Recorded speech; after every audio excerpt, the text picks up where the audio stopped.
মহানবমীতে আগরতলার রাস্তায় রেকর্ড পরিমাণ মানুষের ঢল। প্যান্ডেলে উপচে পড়া ভিড় দর্শনার্থীদের। আজ দুর্গাপুজোর মহানবমীতে আগরতলা সহ ত্রিপুরার 8টি জেলাতেই উৎসবের আমেজ।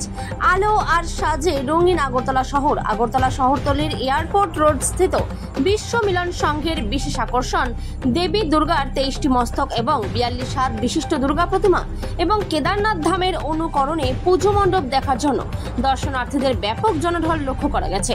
মোবাইল থেকে কিভাবে শিশুদের দূরে রাখা যায় সেই থিম নিয়ে আগরতলা নিউ স্টার ক্লাবের পুজো মণ্ডপ দেখার জন্য অরুণ উদয় সংঘের দুর্গাপুজোর মণ্ডপেও দর্শনার্থীদের উপচে পড়া ভিড়।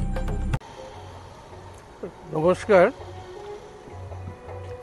আমরা তথা বিশ্বমিলন সংঘ আমাদের অবস্থান পুরনো এয়ারপোর্ট টার্মিনাল বিল্ডিংয়ের অপোজিটেই। আমরা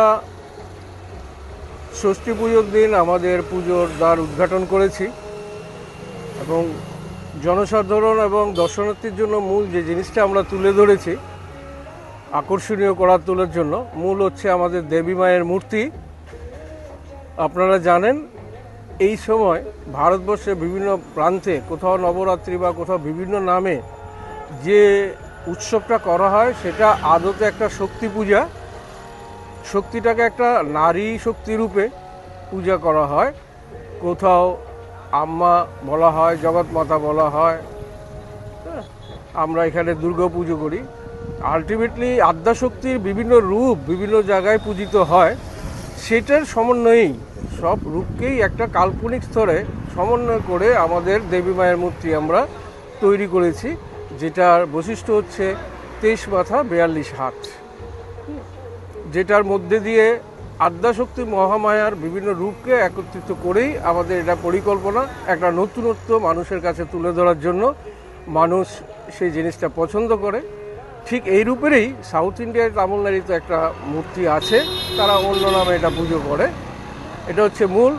পাশাপাশি আকর্ষিত করার তোলার জন্য এবং ভারতবর্ষের বিভিন্ন ধর্মীয় স্থান, বিভিন্ন পর্যটন স্থান আছে, আমাদের ত্রিপুরাবাসীরা সবসময় যেতে পারে না সবাই।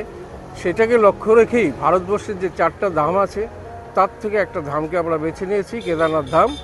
এবং কেদারনাথ ধাম আদলে মূলত আমাদের মন্দিরটা, সেটা যেহেতু একটা ভৌগোলিক অবস্থা পর্বতশৃঙ্গের উপরে, পাশাপাশি আমরা সেই পর্বতশৃঙ্গ তুলে ধরেছি যাতে দর্শকের মধ্যে এটা উপলব্ধি হয় যে ভারতবর্ষে আমাদের মধ্যে এরকম একটা জায়গা আছে, এরকম একটা পবিত্র স্থান আছে। এটাই আমাদের মূল লক্ষ্য।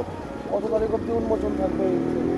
আমাদের উদ্বোধন থাকবে দশমীর পর দিন পর্যন্ত, অর্থাৎ 3 তারিখ পর্যন্ত আমরা রাখবো। কারণ দর্শনার্থীর বেশ রিকোয়েস্ট আসছে যে আমাদের পুজোটা ভিড়ভাট্টা আছে, আমরা দেখার জন্য কতদিন রাখছেন।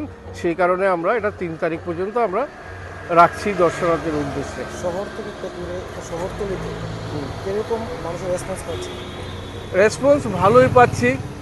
পাশাপাশি আমরা এর মধ্যে 2-3টা অ্যাওয়ার্ডও পেয়ে গেছি। সন্দন থেকে পেয়েছি, জেপিসি স্কুল থেকে পেয়েছি, ILS ভ্যানগার্ড থেকে দিয়েছে। তাতে আমাদের উৎসাহটা আরও বেড়ে গেছে।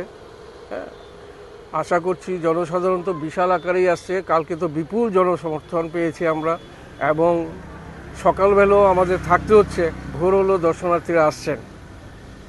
এবং আমরা আপনাদের মাধ্যমে অনুরোধ করছি দর্শকদের আসুন, আপনাদের জন্য আমরা নতুনত্ব স্থাপন রেখেছি, বিশেষ করে দেবী মায়ের মূর্তি। এসে আপনারা সেই উৎসব মুখর হয়ে উঠুন, আনন্দময় হোক আপনাদের, এটাই আশা রাখছি আপনাদের মাধ্যমে। আমার নাম তরুণ কুমার ভট্ট, আমি ক্লাব চেয়ারম্যান।